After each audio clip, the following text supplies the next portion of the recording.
Je m'appelle Édouard, je suis peintre et dessinateur. Nous nous trouvons ici dans mon atelier que je partage avec Sophia, ma compagne, à Prenzlauer Berg.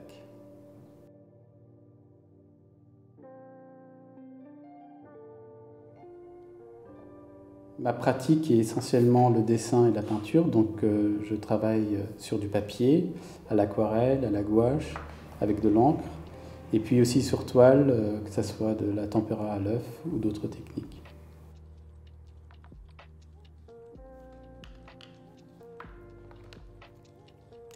Je dessine depuis que je suis petit, enfin, comme tout le monde je pense, la plupart des gens dessinent, c'est juste que moi je n'ai pas arrêté cette pratique.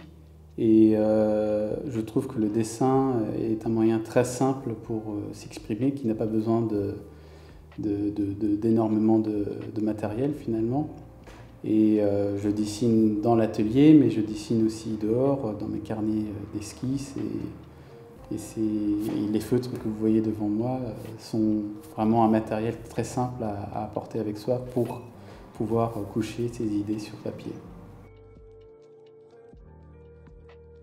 Et ce que j'aime beaucoup, c'est raconter une histoire. Et que cette histoire soit racontée par l'image ou par le texte, c'est quelque chose qui est vraiment présent dans mon travail, je crois, c'est cet élément narratif.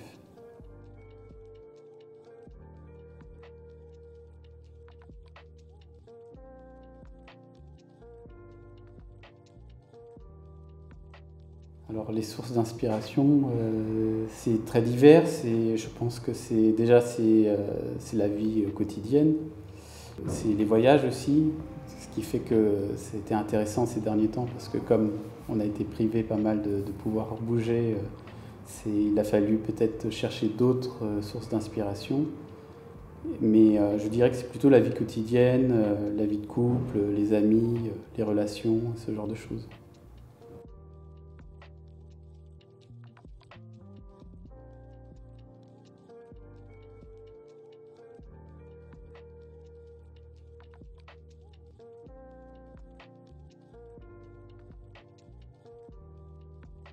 J'ai dessiné surtout en noir et blanc pendant mes études et à la sortie de mes études.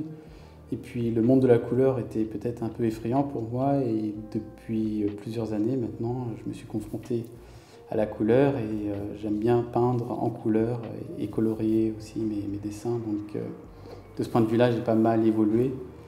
Et puis aussi, je suis revenu peut-être à mes premiers amours, c'est-à-dire l'illustration que j'avais étudiée.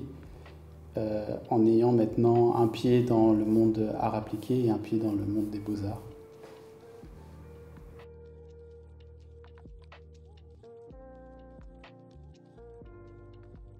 Il y a eu un élément déclencheur par rapport à la couleur, c'était un galériste qui m'avait dit que je devrais faire que du noir et blanc parce que c'est ce que j'étais apparemment plutôt bon dans ce domaine-là.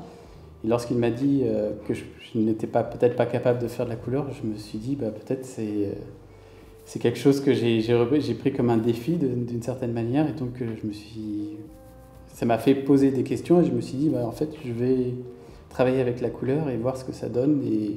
Et maintenant je me sens à l'aise avec la couleur et je suis très heureux finalement qu'il y ait eu cette remarque qui peut-être au début m'a un peu décontenancé mais qui m'a amené à explorer d'autres voies.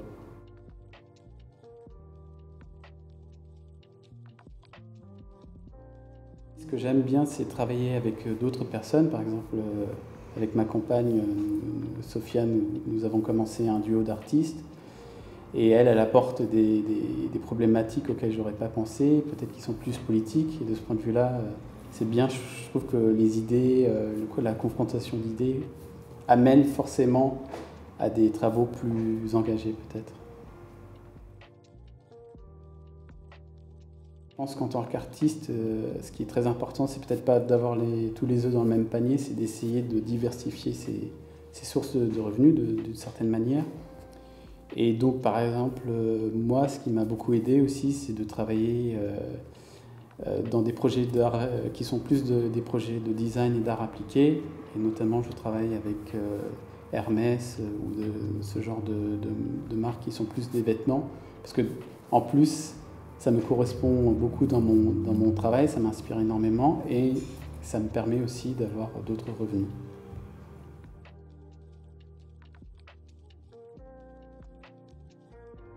Berlin, je pense que c'est une ville qui est un peu comme une toile blanche.